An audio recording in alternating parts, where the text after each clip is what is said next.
painel, a gente vai abordar como que a gente integra agilidade e inovação para fazer a transformação digital nas empresas. Eu começo fazendo uma pergunta a todos vocês, agora, que é quais são os principais desafios apresentados e enfrentados pelas organizações ao buscar conectar inovação, agilidade e tecnologia? Pode começar, Monique. Legal, Elisa. Bom dia, pessoal. Um prazer estar com vocês aqui, com essas feras.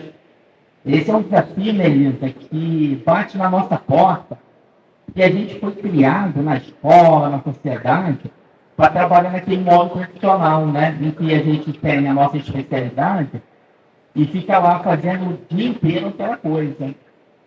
E, normalmente, as empresas, elas adotaram um modelo de inovação com agilidade, em que a gente pega um departamento, isola ele da empresa, né?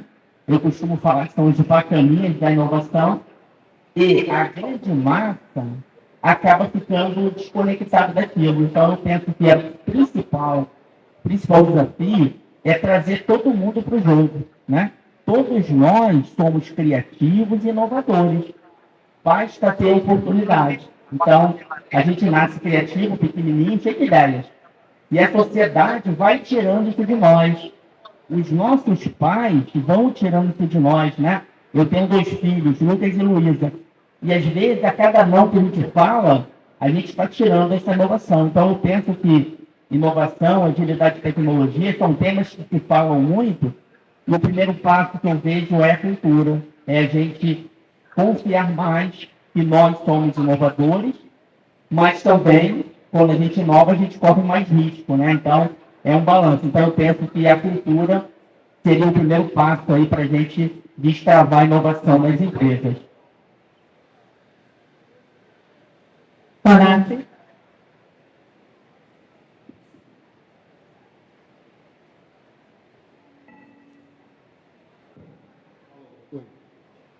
Então, Luiz, complementando o que você estava falando, como é que a gente faz, né? Assim, a gente pensa em cultura, claro, a gente recebe essas crianças deformadas nas empresas, né? Ou seja, os seres criadores que tinham toda aquela liberdade de pensamento, e eles entram, né, no mercado de trabalho já formatados de um jeito, né? E como é que a gente faz para mudar a cultura dentro da empresa? Eu acho que também vou falar uma coisa aqui que é bem óbvia, mas isso tudo parte realmente da liderança estar patrocinando, né? E a gente precisa, dentro da empresa, se estruturar. Você falou do canal ali, do grupo, dos inovadores, né? Lá na Vibra, felizmente, a gente tem um hub de inovação, que a gente costuma dizer que são mais de 3.000 pessoas que são desempregados da Vibra, ainda tem todo o ecossistema, né? De fato, tem uma área estruturada, né, que cuida dessa disciplina dentro da empresa, mas, de fato, a inovação acontece em todas as áreas. E isso surgiu, não foi por acaso, né? Isso é um trabalho estruturado. A gente hoje tem um comitê de inovação, a gente tem o processo de Open Innovation, a gente também trabalha o CVC, o microempreendedorismo, então todas essas disciplinas acontecem. E aí fica a pergunta, a gente está falando de inovação e ágil, né? A gente também lá na Vibra tem um grupo de Business Agility que fornece, oferece esse serviço.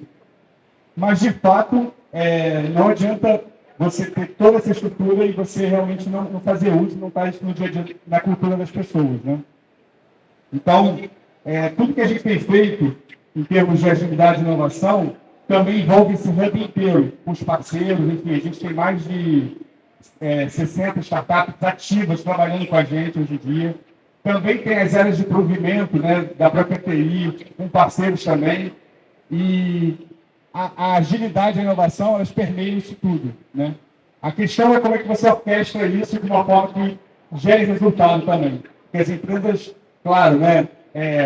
Eu acho que é óbvio, né? Acho que se falar para todo mundo aqui da importância da inovação e da importância de métodos ágeis, de trabalhar com agilidade, acho que todo mundo vai concordar. Da mesma forma que todo mundo concorda que tem que malhar, comer salada. Mas como é que a gente faz para fazer isso, né? O difícil é como fazer. E aí tudo que a gente traz, realmente, a gente tenta adaptar. Cada empresa vai ter uma realidade, um contexto. A Vibra, ela vem passando por várias etapas de transformação. né? Hoje nós somos uma plataforma multi-energia que oferece, que tem a intenção de complementar todo o nosso core, que é baseado em fóssil, né? Então, o desafio é bem grande e certamente a gente conta com essa necessidade de mudança de cultura para poder dar resultado efetivo, tanto com ágil, tanto com inovação. Tá? Gabriel. E para você, Gabriel? Eu vou primeiro, bom dia a todos. Eu vou puxar um pouco aqui o condutor para a energia. Inovar é fazer uma coisa nova, fazer diferente. E a gente não está inovando em energia, ao contrário do que muita gente pensa, do que se fala, do que se lê. Nós já passamos, né, como humanidade, por várias transições energéticas. A gente passou por uma transição da lenha, que durou 1,5 milhão de anos, para o carvão. Nós passamos uma transição do carvão para o petróleo e nós desejamos também fazer uma transição do petróleo para alguma outra coisa que a gente ainda não sabe o que é. Tem várias opções. Mas essa transição ela não começou. Ela é uma miragem. Conforme a gente vai, né, andando no deserto, a gente vê aquele oásis, mas quanto mais a gente anda, mais o oásis se afasta. Porque, na realidade, hoje, a matriz energética mundial ela é mais de 80% dependente do combustível fóssil, que é exatamente aonde nós estávamos em 1990. Em 1990, 81% da matriz energética mundial dependia de combustíveis fósseis e hoje é a mesma coisa. Não mudou nada. Poxa, mas Gabriel, você está maluco, né? Porque a gente só vê tanto investimento em energia renovável. A energia renovável cresceu 9 vezes. 876% nos últimos 40 anos. Mas todas as energias renováveis hoje no mundo somam apenas 2,2% da matriz. Crescendo 9 vezes. Por quê? Gente, porque o mundo cresceu. Tem mais gente e as pessoas consomem mais energia. E as energias renováveis simplesmente não deram conta de acompanhar esse crescimento. Mas, Gabriel, o Brasil é diferente. Não, o Brasil não é diferente. Inclusive, nós somos piores. Nós estamos andando para trás. Todo mundo fala muito da matriz limpa do Brasil. O Brasil tem uma matriz energética muito limpa. Não é verdade. O Brasil tem uma matriz elétrica limpa. Mas a energia elétrica responde por menos de 20% do consumo final de energia no Brasil. É irrelevante, vocês me desculpem. Em 1970, quase 80% da energia do Brasil era renovável. Em 2021, que é o último dado público, esse percentual caiu para 45%. Nós estamos reduzindo a participação das energias renováveis na nossa matriz energética. Não confundam com elétrica. Então, nós estamos indo na direção errada. Mas não é possível. Eu estou lendo o jornal errado. Eu só vejo eólica e solar. Claro, a eólica e solar também cresceu muito. Mas não deu conta de acompanhar o crescimento. O Brasil saiu de 50 milhões de toneladas de petróleo equivalente para mais de 300 milhões de toneladas de petróleo equivalente de consumo de energia. É um crescimento maravilhoso da economia do nosso país. Então, eu vejo que a inovação no setor energético, ela vai vir de fazer uma transição energética que seja real, que seja efetiva, mas também que ela seja acessível. Não vamos pensar que a gente vai botar carro elétrico para toda a população. Em lugar nenhum do mundo, isso é a realidade. Não é um transporte acessível. E nunca vai ser. Então, assim, inovação para mim, no nosso setor, é uma transição energética real e acessível. E a tecnologia existe para fazer, mas precisa das pessoas, né, que formam as empresas. Nada vai acontecer se não depender da gente. E aí a gente observa, né, essa provocação do Gabriel. Se a gente for pensar que inovação é a ideia que posta em ação gera resultado, né, a gente tem um monte de desafio e um monte de ideia nesse setor para a gente gerar resultado e fazer a transição energética, né? Então, a gente percebe que se a gente for conectar com processos ágeis e com tecnologia, eu, né, pelo menos tenho uma leitura de um oceano azul de oportunidade nesse setor, nesse momento, né, pelo que o Gabriel falou, a gente regride um pouco, mas em compensação a gente começa a ter bastante oportunidade. Eu vou fazer uma pergunta para o Tomásio, que ela diz respeito um pouco até ao tema que a gente acabou de falar, dos desafios. E aí, se a gente linka os desafios de inovação e agilidade com a cultura das empresas, como é que a gente faz nas empresas? Né? A Tomásio falou muito de pessoas e falou do desafio, né, de impulsionar essas pessoas. Então, eu fico curiosa de saber como é que a gente estimula essas pessoas. Todos nós somos criativos, né? Todos nós temos esse poder de ter uma ideia, colocá-la em ação e gerar resultados para a gente, para a sociedade, para a empresa. Então, como é que a gente faz isso na própria empresa, Tomás? É o que eu falei, né, Elisa? A questão é como fazer, né? A gente, lá na Vibra, que a gente buscou muito na estruturação da nossa área, foi buscar uma tese de inovação. Ou seja, para que caminho a gente quer seguir? Aí eu adorei as provocações aí do Gabriel, assim, e certamente a Vibra, ela enxerga muito hoje o core dela, sem dúvida, né? O Mandarino também mais cedo falou de bala de prata. Certamente, esse contexto da energia não vai ter uma bala de prata, não vai ter uma tecnologia que alguém já viu como ideia mirabolante e vai resolver. Então, a Vibra compreende isso e a gente está, em vez de ir no caminho do ou é fóssil, ou é elétrico, a gente está indo no caminho do E mesmo. Então, assim, a gente tem diversificado bastante nosso portfólio. Essa estratégia e a nossa tese, ela traz clareza para as pessoas. É muito importante que as pessoas tenham clareza da estratégia da empresa. Acho que comunicação é um assunto clichê, mas da mesma forma que a salada e malhar é difícil também, como você comunicar. Então, você tem várias formas de comunicar isso, e uma delas é a gente, baseado nesse comitê estratégico que a gente fez, né, trazer a estratégia, a tese e ir desdobrando para as áreas. E aí, claro, as pessoas precisam de ferramenta. Então, a gente tem, da mesma forma que tem esse grupo de business agility que oferece serviços, a gente também estruturou a nossa área de inovação, né?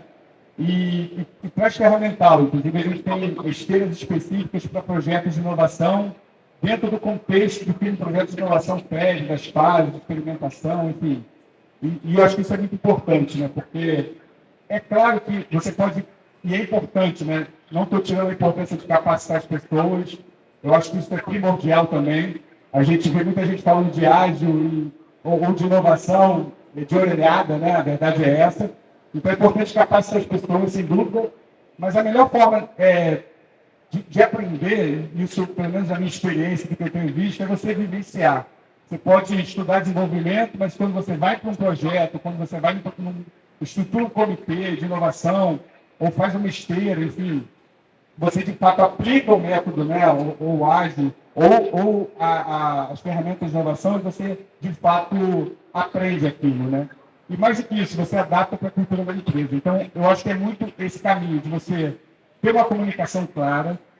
E claro que isso vai passar por uma série de outras coisas de cultura, que é o próprio ambiente organizacional, de você gerar um ambiente de confiança, tolerância a erro. Mas como é que você faz para criar isso, né?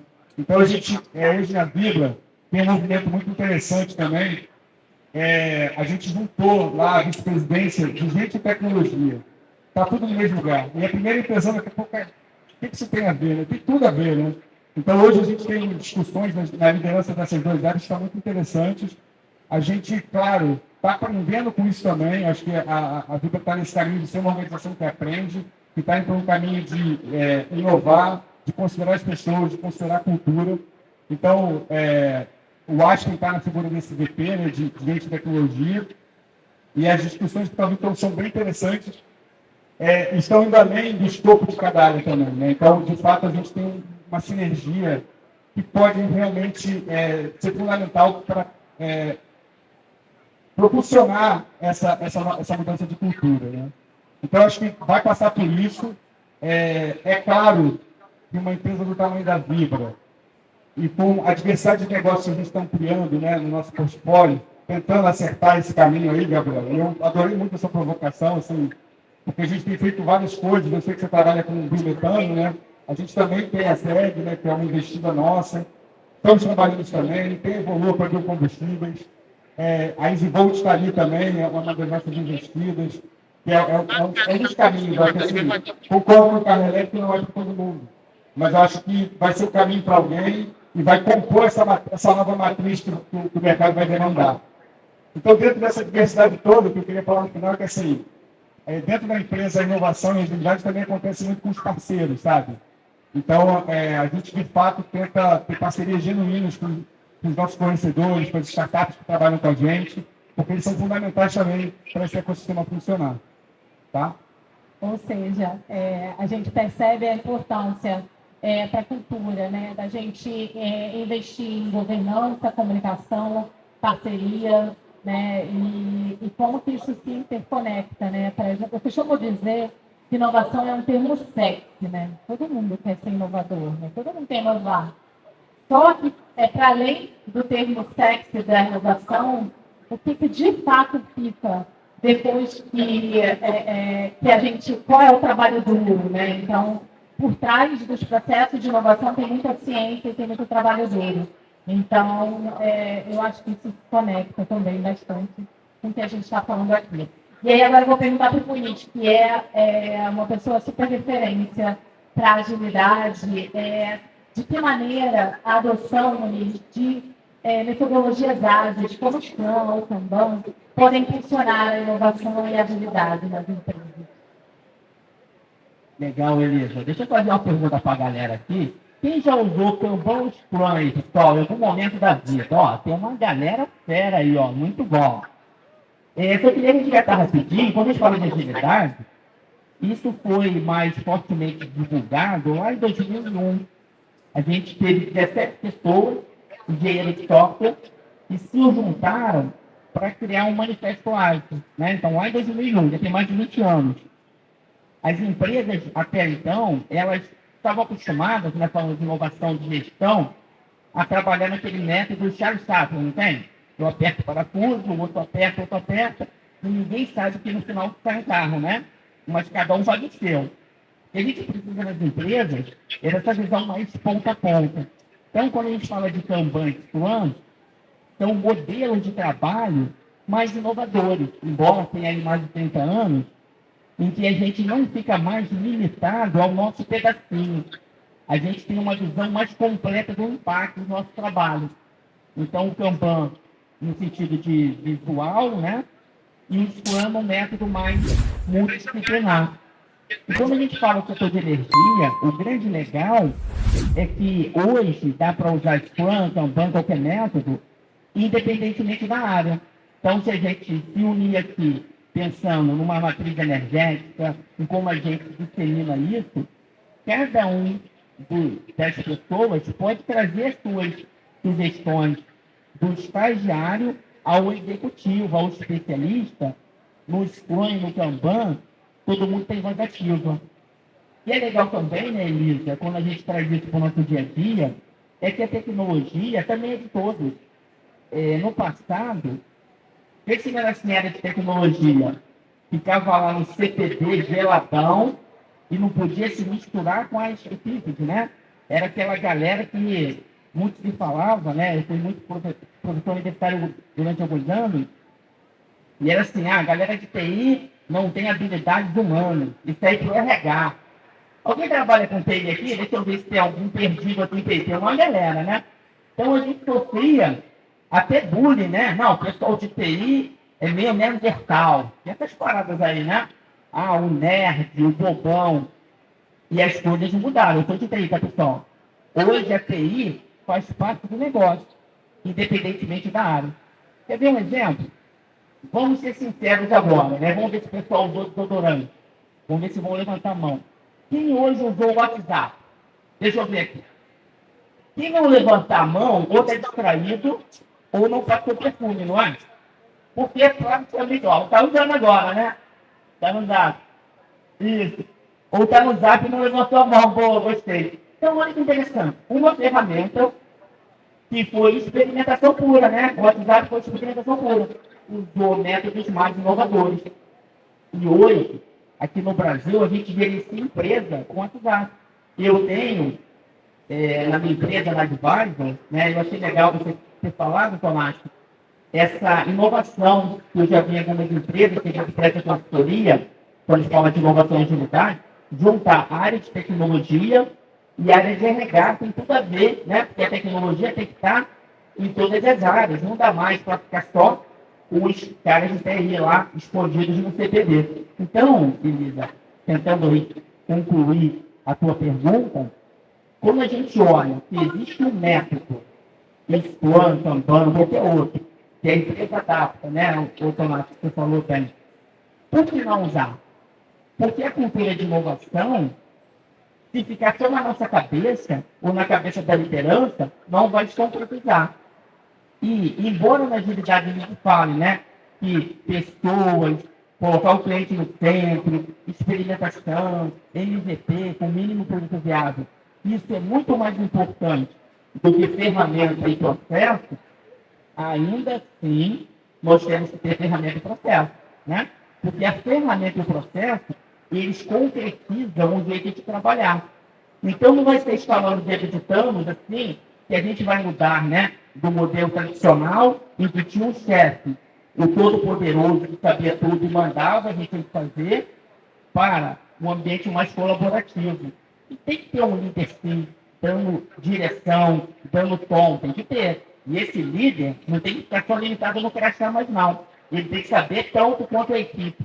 Ele tem que ter repertório para ele direcionar a equipe, para ele colaborar. Mas quem vai fazer a mudança é a equipe, né? Então ter um método, plano, campanha, qualquer que seja, ajuda. Porque em vez de eu fazer toda vez de um jeito, é bom fazer coisas que podem ser repetidas, né?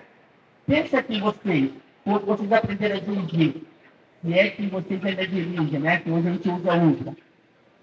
Lá no início, quando eu fui aprender a dirigir, eu me considerava a pessoa mais burra do mundo, porque era difícil, né? Hoje em dia é carro automático, antigamente tem que pisar na embreagem, passar a marcha, olha para frente, olha para... Caraca!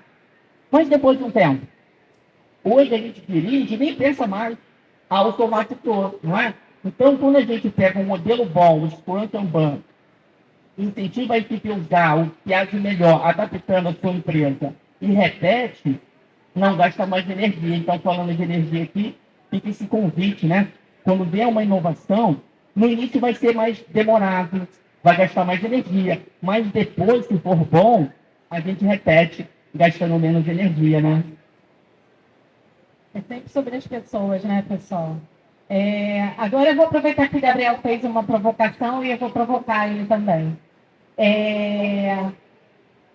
Dado que a gente tem um oceano azul de oportunidade no campo da energia, quais são os benefícios tangíveis que você acha que as empresas podem esperar ao conectar inovação, agilidade e tecnologia para fazer essa estratégia nas suas transições energéticas, no incentivo à transição energética no país?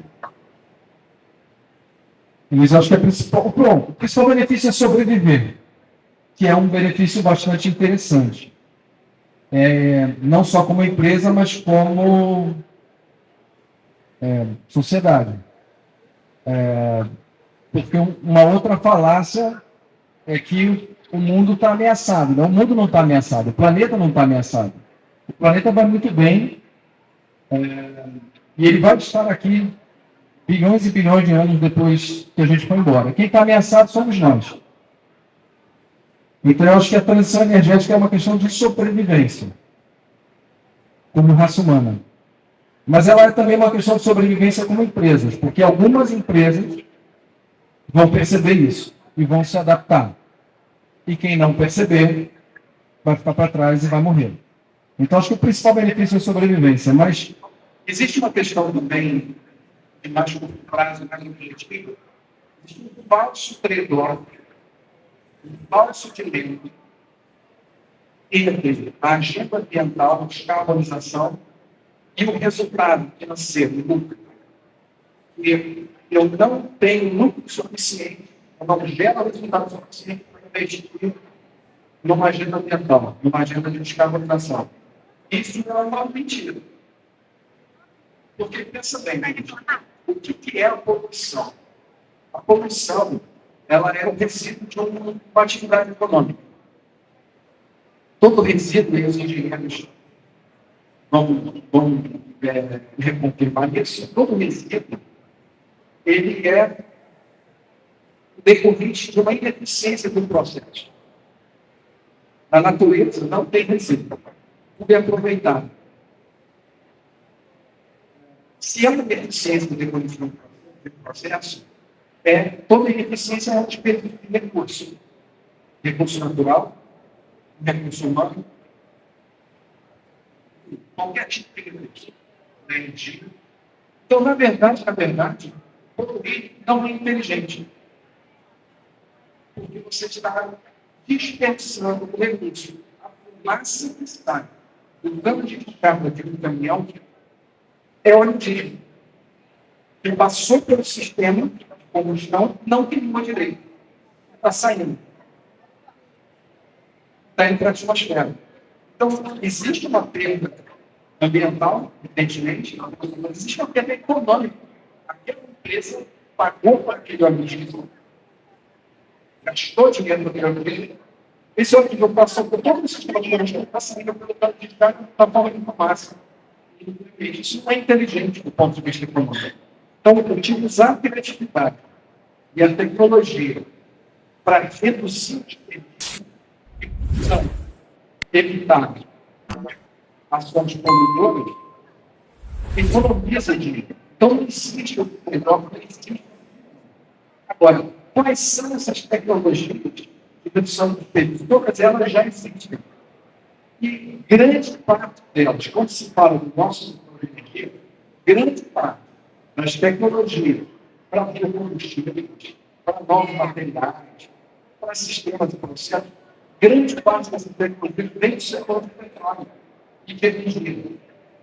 Então, é óbvio que são as empresas de petróleo e de energia que têm não só o capital como a vida que está investindo, mas outras empresas do setor de petróleo estão investindo, não só elas têm capital, mas elas têm o know-how, elas têm essas tecnologias. Elas têm só que mudar como que elas aplicam. E talvez mudar aonde elas estão apontando o caminhão. E elas são mais importantes para as pessoas. Tem engenheiros, tem todas as equipes que são necessárias, até o pessoal do meio, que é importante para fazer. Essas grandes empresas de energia são as grandes possíveis beneficiadas dessa transição. Elas têm tudo na mão. Elas só querem fazer. Agora, no último bloco que tem nosso painel, no último bloco, e eu vou pedir para os nossos participantes, eles deixem uma lição aprendida e um case de sucesso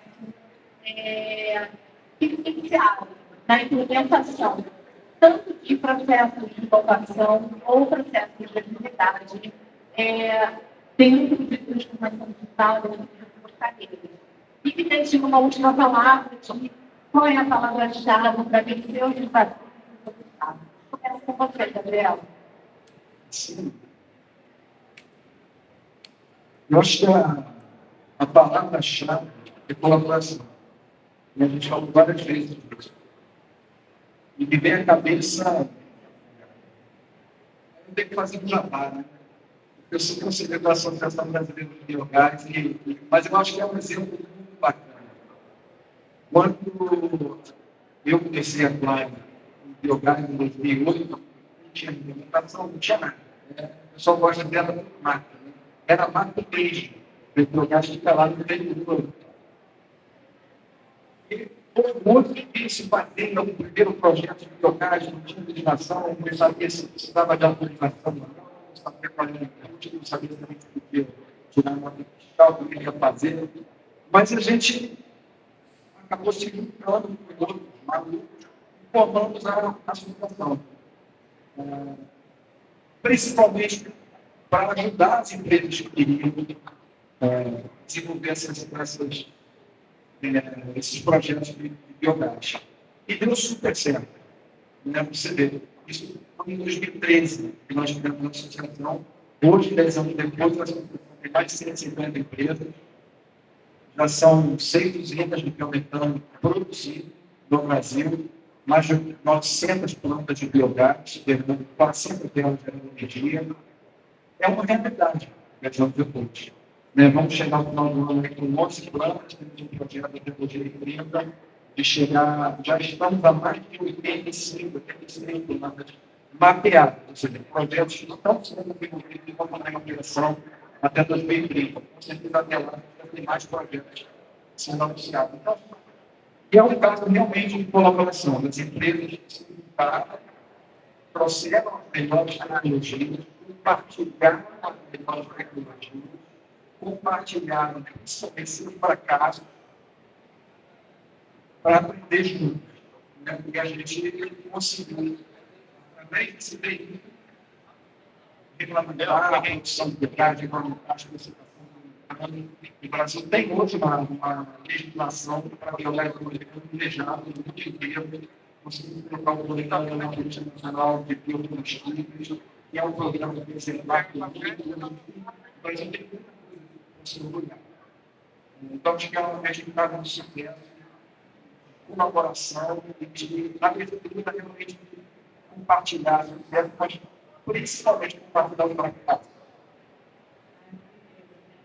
Propósito, pessoa, e realização para você. Eu ia falar com a colaboração, que colocou a minha palavra, que eu pensava que vai ter colaboração, né? Vou usar outra palavra para coragem. E quando a gente fala de atividade, quando a gente fala de inovação, tem que ter coragem, pessoal. Porque pode ter mais de um jeito, não tem isso, né? Vou ficar lá, fazer uma substituição. Eu dou uma analogia do futebol. Aquele jogador de feijão não quer ficar e toca do lado, faz, né? Toca do lado, toca do goleiro. Aquele que faz o lançamento, erra mais. Então, esse pensamento real da minha empresa, vai dar outra comunicação livre, a vida, memória, o desafio é melhorar a experiência do cliente. E a gente vai mudar de forma. Pensa assim, nós estamos no nosso celular e a gente só vai fazer aquilo. Nós, como cliente, somos muito mais eficientes que o vou sair daqui e vou encerrar uma pergunta. Se o Uber não funcionar, eu não vou ligar para o Uber. Pô, o Uber é meu filho, sabe o que aconteceu? Não. Eu não ligo e chamo 99. Nós somos muito diferentes do nosso cliente, só que não vamos ficar com ele. O nosso cliente também. O nosso serviço. E a gente pegou uma empresa que estava com um problema de sócio. E a gente olhou, pô, se a agilidade aqui, trazendo as pessoas, trazendo o processo de ferramenta, a gente consegue melhorar. A gente isso aqui tem 6 horas que o problema, quando a gente olha no modelo profissional, é que todo mundo está fazendo o seu melhor, mas o cliente está reclamando. Assim, a área que eu me sinto está bom. A área que eu falo, não, eu me sinto bem. O fala estava bom. Tem que eu falo, está tudo pronto, está bom para matar, né? Eu muito doido. Eu falo que está bom. Essa aqui eu estou gravando em 2024. Deu 1080. Nesse caso, a gente pegou todo bom. Desde o desafio de execução de implantação e operação. E a gente pode fazer uma forma. Olha, o melhor de todos os que a gente deu, o tempo de resposta de amigos, dá muitas ideias de produção, de disponibilidade, de eleição. Então, a gente consegue depurar o cliente para a equipe. Então, eu acho que exemplos grandes são muito bons e muito motivos. Porque a gente tem que ter aquele modelo, não, né? E a gente aponta o dedo para o outro. A culpa é dele e é dele. Não importa a culpa. A gente tem que ter o que uma gente única, a minha está aqui, está melhor. Tem um jeito de atividade, Não, aquela ali tem 4 anos. É muito fácil de falar. É difícil de fazer. Então, a gente acha ela faz muito isso, né? Essa possibilidade de a gente tentar colocar o tempo certo, por favor, aquilo que é. E aí, se usar esse melhor treinamento, teve de plantão, com ação, vai entregar essa experiência dele. Muito bom. E agora, eu preciso uma palavra para a pessoa. Eu vou falar eu agora para o voto de colaboração. Eu tenho coragem, acho que. Você está falando de tudo, mas não era do computador 4K. Na internet, o WhatsApp, o WhatsApp, o Skype,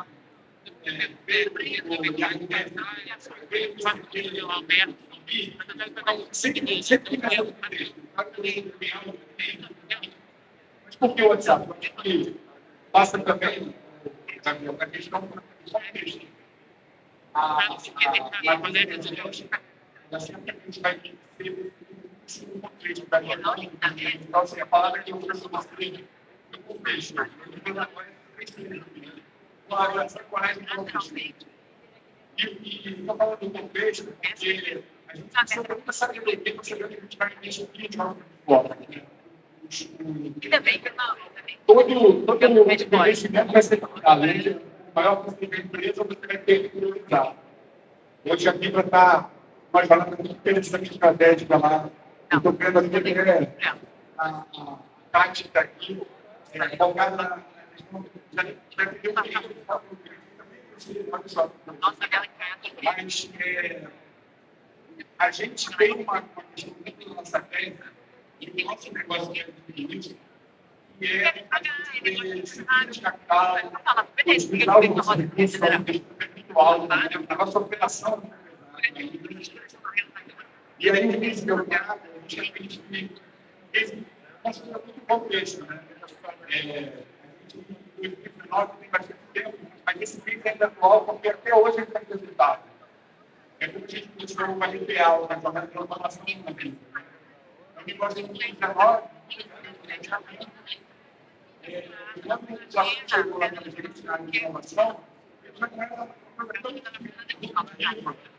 valia muito a pena como isso aqui. A gente já estava iniciado.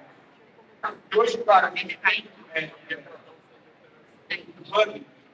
uma série de iniciativas de acordo considerado, mas a inovação vem de mais. Mas essa iniciativa ela continua relevante porque ela tem a nossa a gente tem sim a visão do que a gente também tem ainda redes diferentes nessa. Ela fica muito estudada, a gente estratégica é a digitalização da nossa organização. E o nosso negócio é muito pesado também. E a gente começou a jogar de uma maneira muito pequena, assim. Não, ele vai fazer metade agora, metade. Muito fácil. Estrutura na época, né? Ainda estava passando pela mudança para virar a que era a empresa até hoje. E a gente tinha muita falta de comunicação e muito espaço para divulgar a iniciativa. Então, a gente resolveu fazer com um parceiro. E aí, eu acho que isso tudo que eu estou falando aqui vai conectar com o que a gente falou aqui. Uma tecnologia que é uma nova, né? A gente está